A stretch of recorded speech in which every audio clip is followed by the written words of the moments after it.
Shalom Bapak Ibu, renungan saat ini saya kasih judul Sengaja Bikin Cemburu. Judul ini saya teringat Bapak Ibu sebuah kisah ketika masih muda nih, waktu SMA lah ya. Saya pernah suka sama seorang teman wanita sekolah.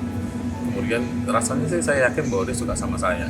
Lalu ketika saya tembak nih gitu ya, mau nggak jadi pacar saya? Dia bilang, apa? Kita temenan aja. Aduh, patah hati dong. Akhirnya saya mengalihkan perhatian saya kepada wanita yang lain, ya kan? Namanya juga anak muda, ya nggak?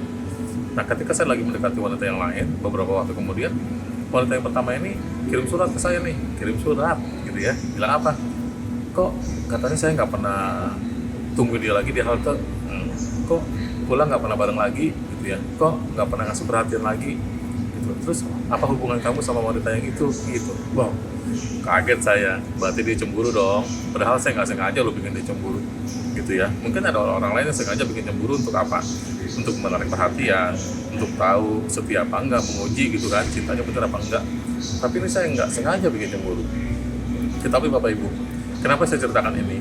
Saya membaca sebuah ayat firman Tuhan di kitab Roma pasal 11 ayat yang ke-11. Demikian pula firman Tuhan saya bacakan ya.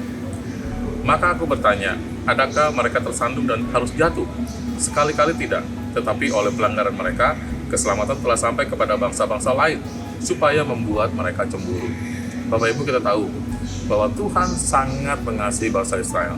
Tuhan memilih bangsa Israel menjadi bangsa pilihannya. Tetapi apa yang terjadi? Sebaliknya, bangsa Israel tidak membalas cintanya Tuhan. Berkali-kali mereka mengeluh, berkali-kali mereka juga membuat pelanggaran, sampai akhirnya Tuhan mengatakan bahwa sengaja nih, supaya membuat mereka cemburu. Supaya apa? Akhirnya Tuhan mengalihkan kasih sayang kepada bangsa-bangsa lain. Jadi harapannya supaya bangsa Israel itu mikir, ternyata kita nih yang udah jadi bangsa pilihan, yang dibilang bangsa pilihan, bangsa yang istimewa, tapi kok ternyata Tuhan mengalihkan kasih sayangnya kepada yang lain. Nah, Bapak Ibu, kita sudah sangat disayangi oleh Tuhan. Jangan biarkan akhirnya Tuhan meninggalkan kita, lalu kita berharap supaya Tuhan balik ke kita. Karena Tuhan sengaja membuat kita cemburu. Kenapa? Karena kita yang jatuh ke dalam pelanggaran berkali-kali. Berkali-kali kita menyakiti Tuhan, berkali-kali kita mengecewakan Tuhan. Jangan sampai kasih sayang Tuhan beralih kepada yang lain. Mari kita tetap setia, beribadah bersama-sama, bersekutu bersama-sama, membaca firman Tuhan, ber-WPDA, berkomunikasi dengan Tuhan secara pribadi. Berikan waktu buat Tuhan, buat kita bersama-sama ngedate sama Tuhan setiap hari, ya. Jangan biarkan Tuhan cemburu, dan jangan biarkan Tuhan sengaja membuat kita jadi cemburu.